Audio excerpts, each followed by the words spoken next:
Hello, dear friends. I'm June Godornes. I'm the Interim National Director of World Vision in the Philippines. And today I have the privilege of sharing this conversation with our regional leader, Mr. Cherian Thomas. Cherian, welcome to our podcast, Usapang Makabata. Thank you. Thank you for having me. Yes, Cherian, we would like to know better who is our regional leader. So and definitely, yeah, like knowing you, I've learned a lot from you. I've been inspired by your life experience, and uh, I hope you could briefly introduce yourself, your personal and professional background to our listeners. Okay, my name is Cherian Thomas. I'm an Indian citizen and I live right now in the city of Bangalore, which is typically called India's Silicon Valley. I have been there now for the last 5 years. I work from home and I serve the World Vision's South Asia Pacific region as the regional leader. Uh, I've been in the development sector for 9 years now, and that has been with World Vision.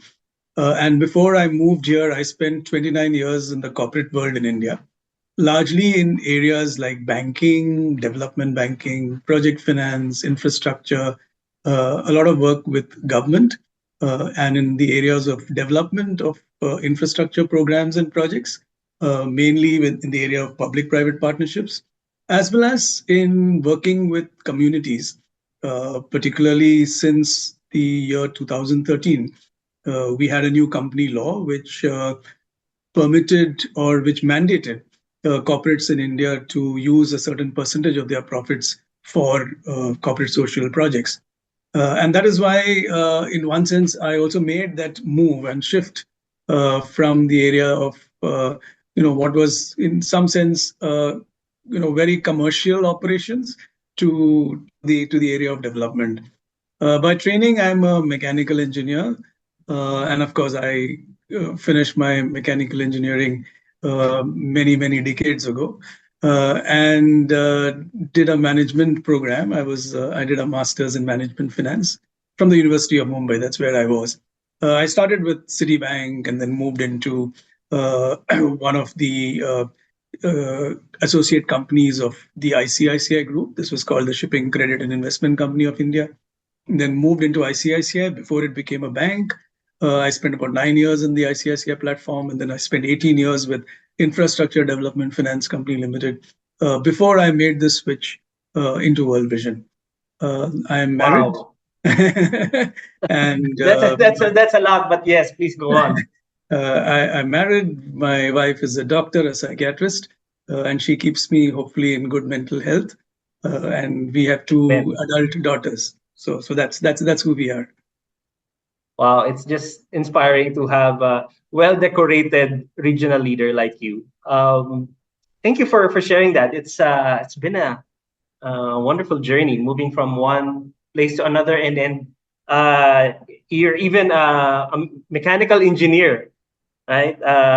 So that's also included in your belt. And you did mention that you were with Citibank. You were a banker, and uh, I think there were some areas where development work would have some overlap and Yeah. working with the government, and Hmm. very much similar to some of the tracks of World Vision's program. But what was the turning point? What led you from that sector into World Vision? Yeah. So even as a mechanical engineer, I worked in the automobile sector in India briefly because I had to be sure that if I make a switch away from the field for which spent a certain amount of time studying and training Mhm. professionally, to being sure that if I moved away from it, I wanted to make sure that I gave it a shot. So I worked in the auto sector, and I was very clear at the end of it that perhaps I was much more suited for work which was techno commercial in nature, and that is why I went on to do my management studies. I joined Citibank, and it was among the for a finance graduate in those times. This was in the year 1987, before many of our heroes were born. that in India, for instance, there were two considered very good jobs in the area of finance. One was working with a bank like Citibank, and the other was Mhm. working with the ICICI Group in project finance. Uh, I had actually done an internship with ICICI Bank, and I had received a kind of pre-placement offer. But Citibank also came up, and it was a different kind of a challenge. And so I took it up, and it was not an easy interview or a series of interviews to go through. And I got that job. But very quickly, I realized that at the end of the day, with my life, and that was influenced a lot by my faith, that I wanted to also contribute to something which is larger than myself. And that I wanted to also contribute to uh, working in a sector where I was able to use my skills and professional abilities to purposes which went beyond just self and career. And that is why I look to development banking and the area of economic development as areas where I could perhaps use my gifts and talents. And that's why when there was an opportunity, I moved to the company called the Shipping Credit and Investment Company of India. It was part of the larger ICICI group at that point. And it was in the area of project finance. It was about investment in the area of shipping. It was about making sure that from in terms of a country like India, we were contributing to India's own economic development by building shipping assets, by increasing shipping tonnage, by reducing foreign exchange outgo, and a lot more contribution to the whole indigenous development of the area of shipping. So we used to use economic measures to see that because of every acquisition of a ship, how much would be the domestic resource cost. Mhm. That is that how much of foreign exchange we are saving because of this investment that we make. Though initially there is an outgo of foreign exchange, over a period of time we save. So it was really about economic development and Mhm. development of the economy, and because of the economy, through employment opportunities that are generated, and creating in India itself the segue to economic growth. So I really was challenged by that, and I was then part of the ICICI group as well, and I did a whole range of different kinds of work in these areas. I mean, I was involved with investment banking, with doing some of the initial leasing of ships, so some of the initial leasing transactions in India. We were at one point looking at setting up an infrastructure fund for development of infrastructure in the country. And so all this was within the ICICI platform. And then I went back to project finance. SCICI merged with ICICI.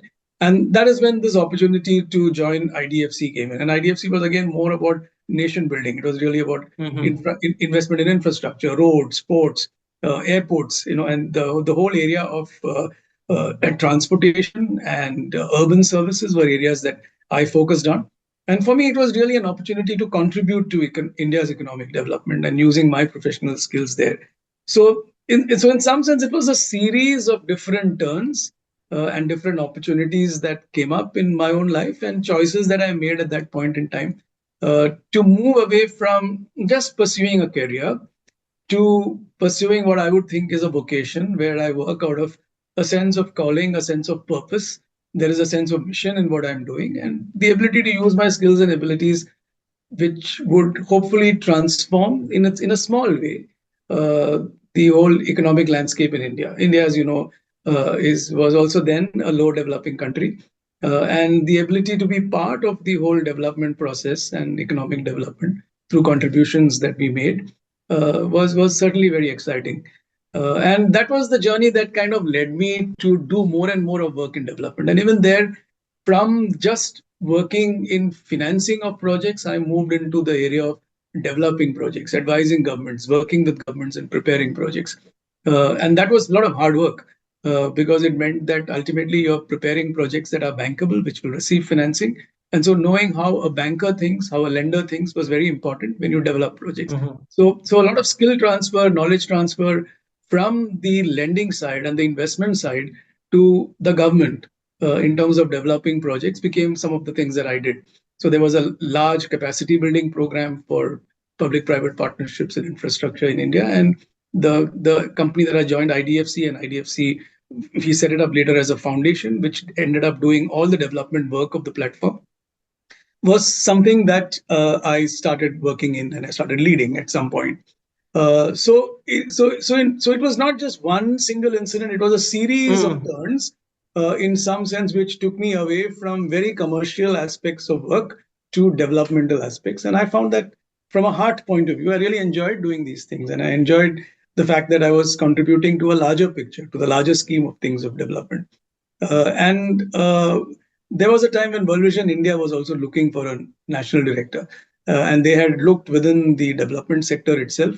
They had done a couple of rounds of interviews, and a couple of screening and hiring processes were done.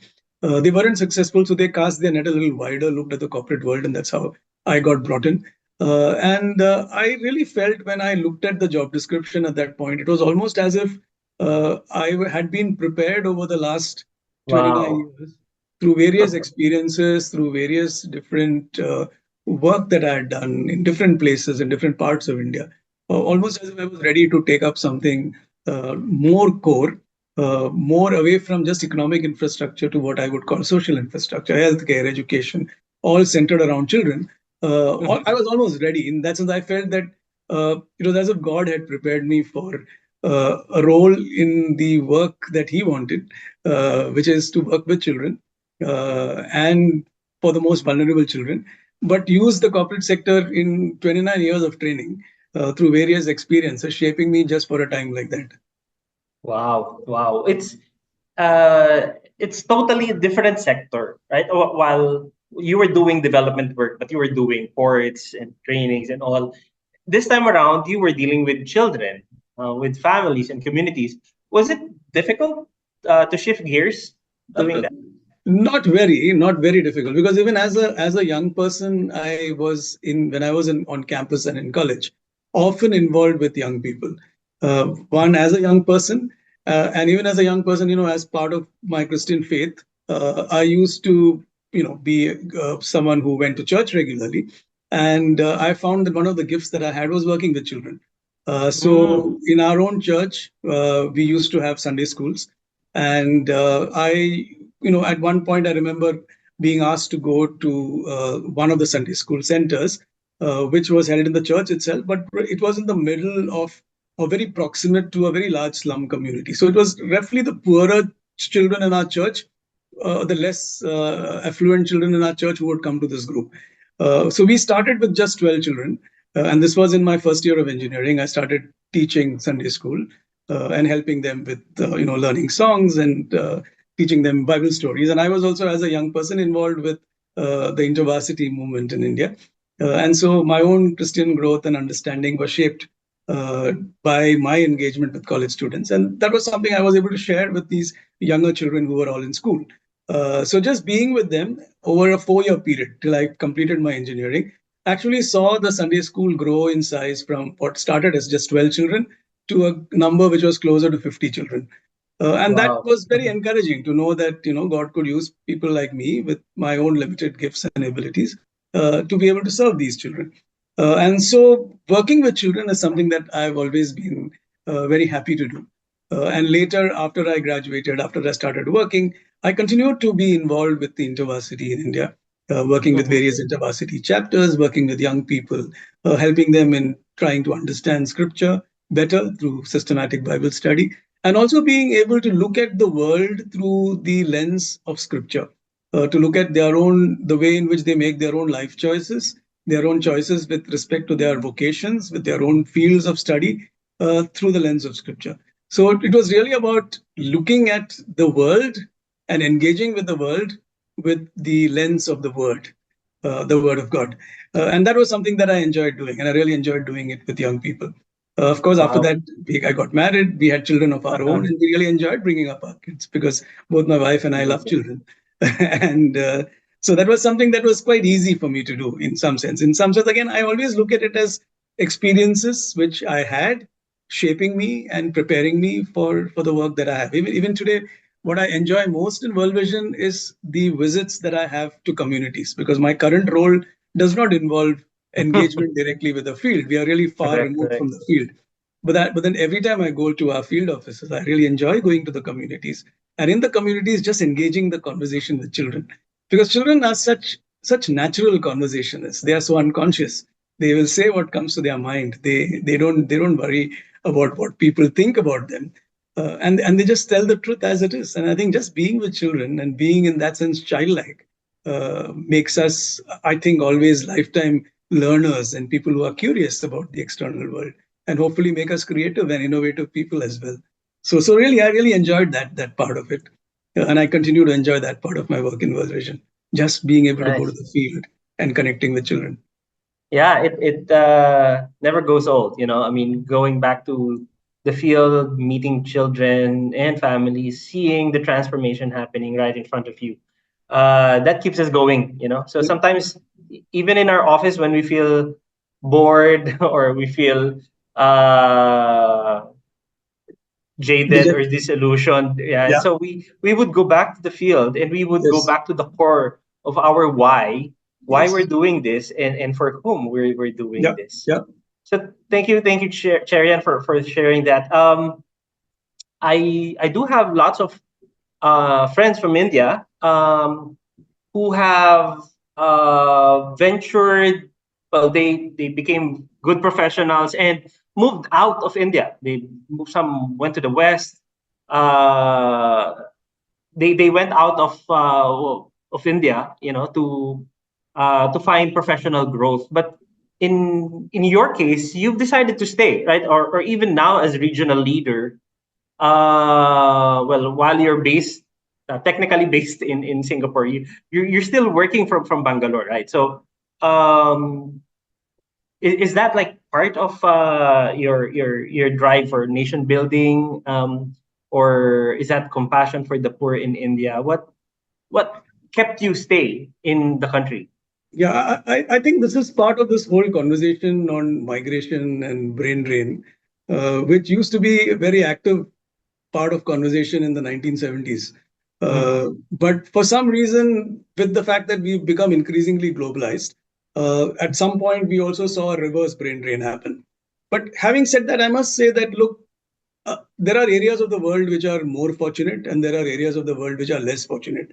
And I think many of us in India, I mean, the way I looked at it was that many of us in India who have benefited from the whole political system, which allowed for meritorious for reward of merit, where there were a lot of talent opportunities that were created, where we benefit from the system of education that was available and affordable, and gained from it. We benefited from it. It also kept us at, many of us were there in India at a time when, because of economic liberalization, we saw a very rapid growth in the economy. And because many of us had the professional training and abilities, we were in the right places at the right time. We saw our own, professional journeys in becoming more and more rewarding, even from a monetary point of view. And because of that, I really felt that my gifts, my talents, which I have actually received at a very small fraction of the cost that it would cost in the external world otherwise, for an engineering education, cost me less than rupees 2000 in my 4 years of study.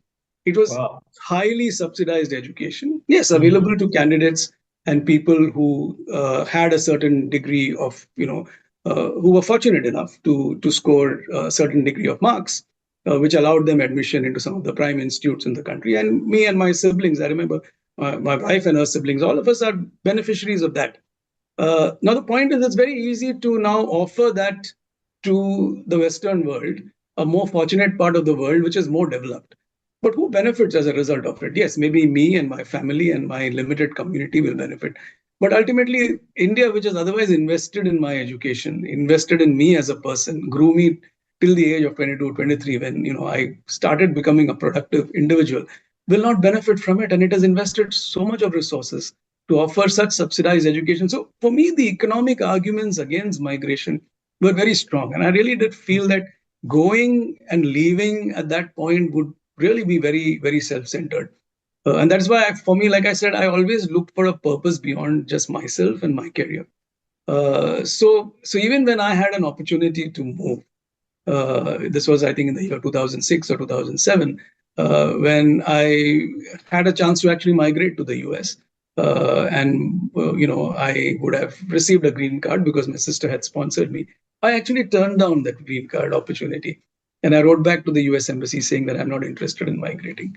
In the period during the 90s, when we were seeing economic growth, I had offers from various international players who offered me positions in Singapore or in Hong Kong in regional roles. And again, I did feel that, look, it's easy to go, but leaving it behind actually would mean that I'm leaving a vacuum. And who is going to fill it? So I've always felt that my role and my place was to be with the less fortunate parts of the world rather than move to the most fortunate parts of the world, which already have enough people. And that my gifts and talents could be put to use for the economic development of India. And I actually was able to see a lot of the work that I did and many of my colleagues in IDFC did actually saw the growth of the power sector, the telecom sector, the port sector, road sector, and we saw such sensible, sustainable investments being made during the period 98 to 2010 when we were part of that whole journey, we were part of that whole story. And really being able to make that appreciable difference in the country.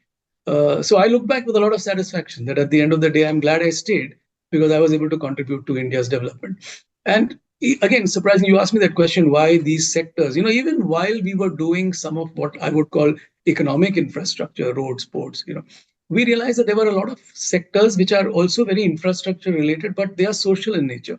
So healthcare, education, water, waste management, the whole modicum, the whole categories of urban services, uh, affordable housing. These again became areas that were of interest. So even when I was in IDFC and part of the IDFC Foundation, we started moving our focus from what we were doing earlier. And because a lot of the regulatory frameworks, the policy frameworks were developed for those, and started looking very closely and critically at healthcare, education, and trying to figure out what it is that we can do to improve both efficiency and effectiveness and yet reach the most poor. So the whole understanding of what we called pro-poor public-private partnerships actually got developed. How inclusive infrastructure can help not just citizens who can afford to pay for services, but Yeah, even those who need governments to step in and actually pay for services and most right. give them higher quality. So those were some of the conversations that I had, and I started having, and that's again when I moved into World Vision. And so those conversations continue. And Wow. so I think the story would not end till such Hmm. time we see a very significant reduction in the levels of poverty in our parts of the world. Yeah, yeah. Thank you for staying in India, and thank you Well, for. you have Well, stayed as I well. just want to affirm you, Yeah, no, that kind of decision, because sometimes it's easier to leave. to leave and to follow your personal ambitions, but I think uh, I think that was really spirit led as well, right? Now this month we're celebrating the World Humanitarian Day, and uh, it started way back 2003, when there was bombing in Iraq. When there were some UN staff were killed, like 22 of them. Um, has has the humanitarian sector changed a lot since then? And I just want to have this discussion because you're now a humanitarian, right? So from infra development work, you've shifted to more social development work now, and our work requires us to be wherever there is humanitarian imperative.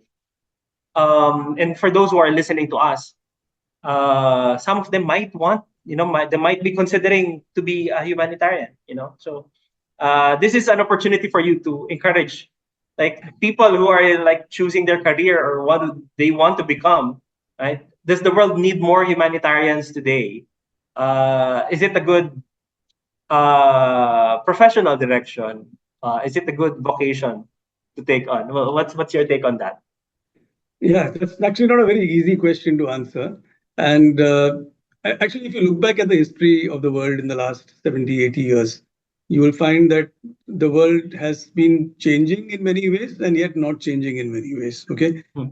Sometimes our ability to destroy ourselves keeps happening in cycles. So whether it is through world wars, whether it is The through nuclear war, yeah. various forms of wars and unhealthy competition between nations, fight over territories, fight over land. We are very smart at the way we do it. In the way we take care of the world or destroy the world, we find inventive ways of doing things. But having said that, and putting that aside, I do think that in the last few years, particularly if you look at the last the this current millennium, uh, the millennium actually started with a certain degree of hope, because we just had seen the end of the Asian financial crisis. Little did we know that within a few years we would see a global financial crisis. But we had a little more hope. There seemed to be more and more efforts at forging peace. A lot more of the humanitarian efforts were directed towards natural disasters. While we, of course, had wars, we had conflict in different parts of the world, both manufactured and incidental in terms of how they kind of ignited and became problems. Uh, it was never as widespread as it is today. In World Vision's own case, I mean, I looked at, we talk about numbers. At any point in time, we would have simultaneously about 10 humanitarian crises to deal with in different parts of the world. Today, that number is more than three times.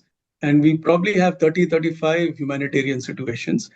The bulk of them are not natural disasters.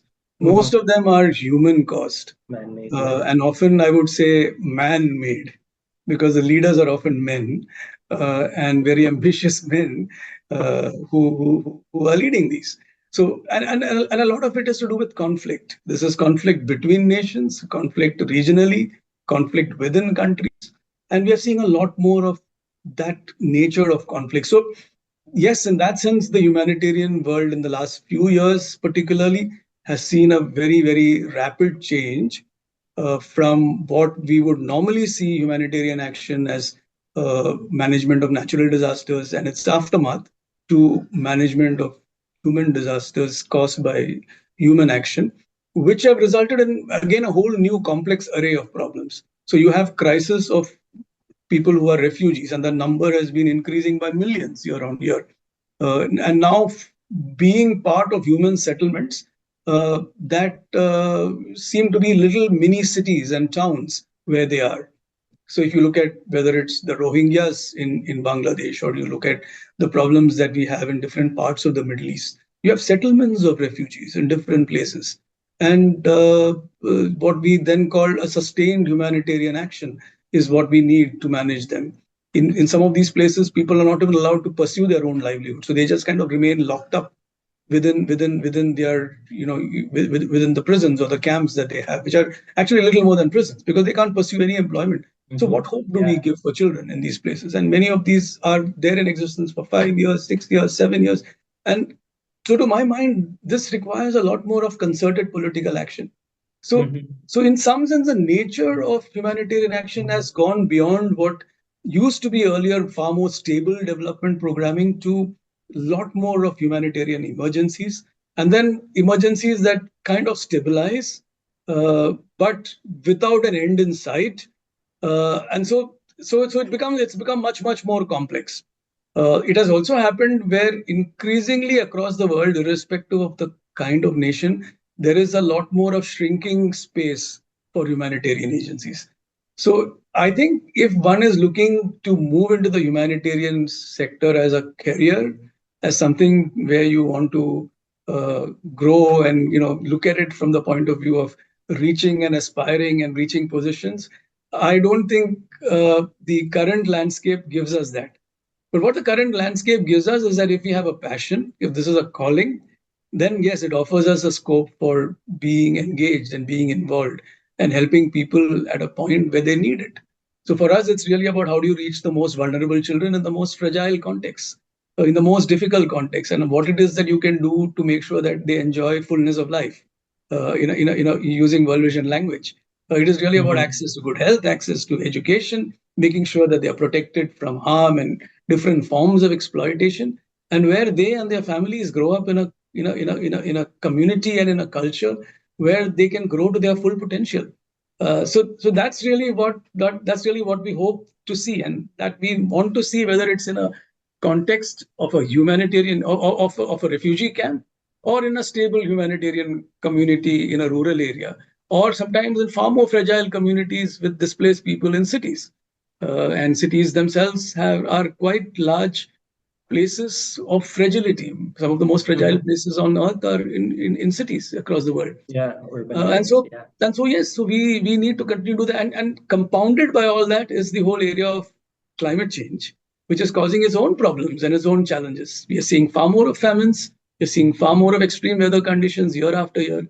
You have unseasonal rains, you have unseasonal floods, you have droughts. I mean, we will continue to see this combination happen with increasing frequency in the years to come. And so the nature of challenges will also change. So, but like I said, for people with passion, this is one place where you hopefully might be able to see a lot more change.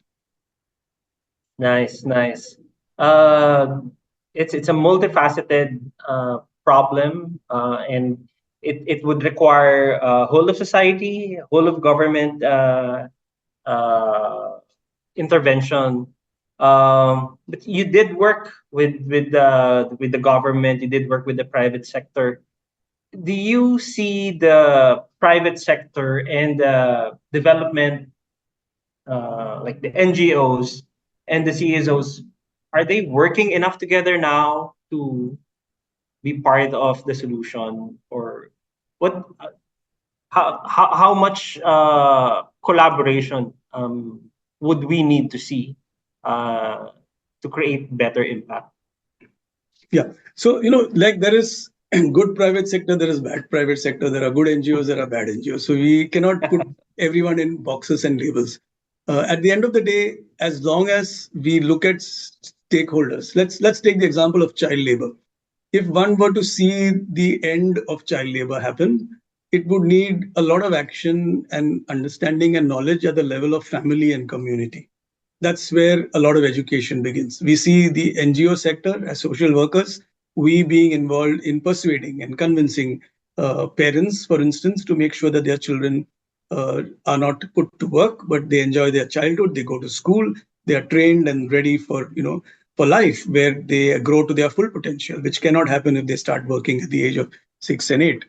Uh, Equally, it is important to make sure that sometimes, because of the sheer economic distress, the families receive a certain amount of support, whether it is from government, whether it's in terms of whether it's in terms of food support, whether it's through, sometimes you have the public distribution system ensuring a certain minimum amount of nutritious food being available to families, or certain other forms of social support that they need.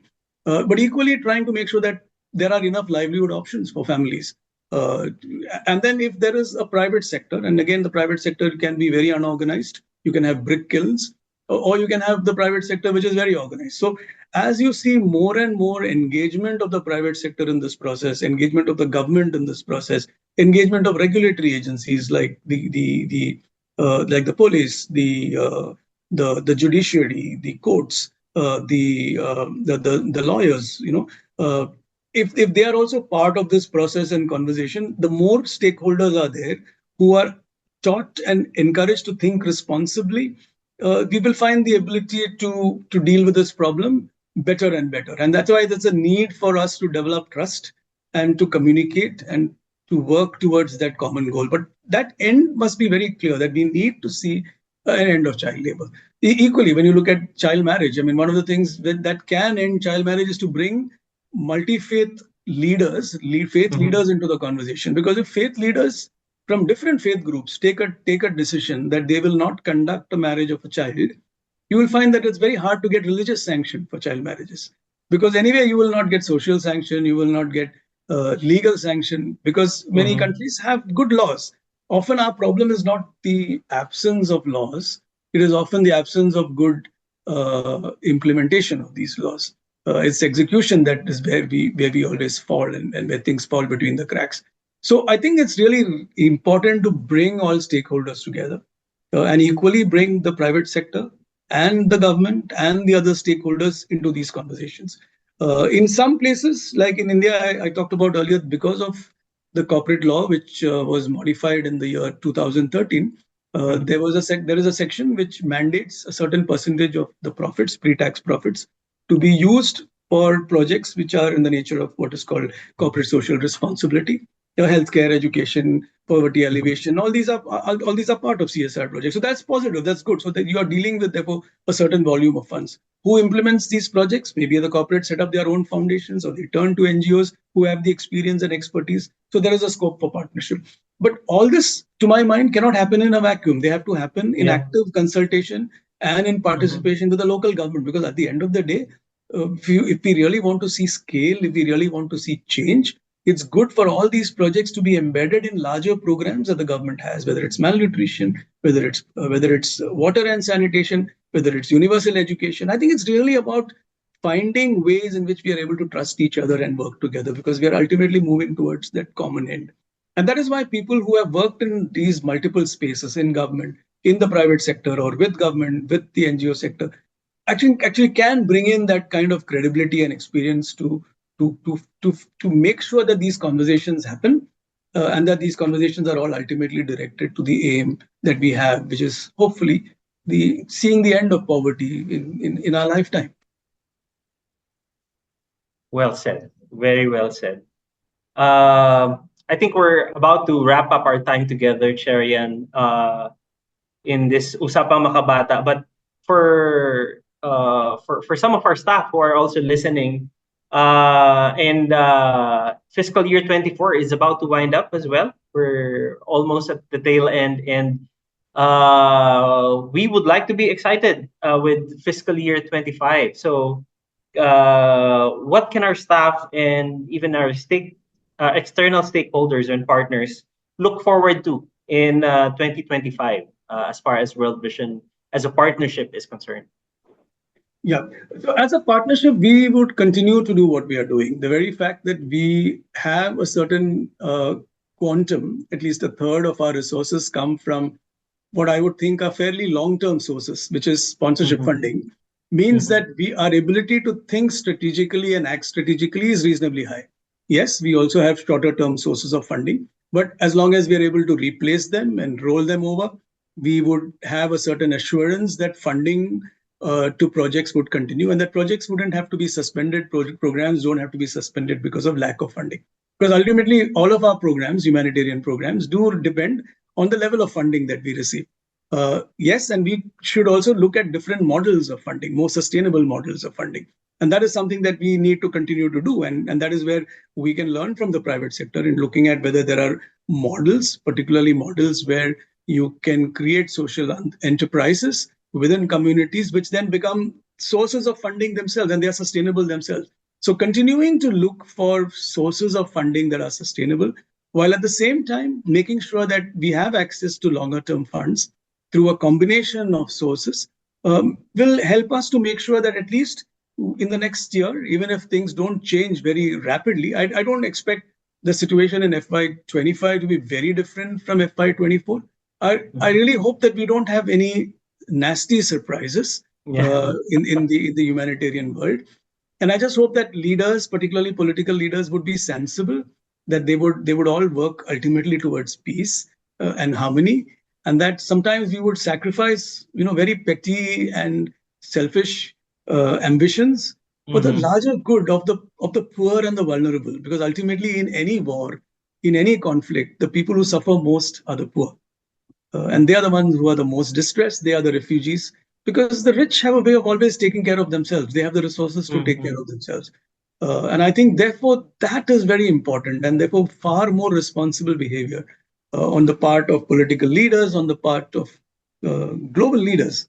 I think is really important, and I think on World Humanitarian Day, this is what our appeal should be as humanitarians: that please, all of us, let us behave responsibly. Let's live responsibly, so that ultimately we will see an end to poverty in our lifetime. And it is hopefully something that our journey in the next few years will take us towards seeing very significant levels of improvement, or rather reduction, in the levels of abject poverty in the world.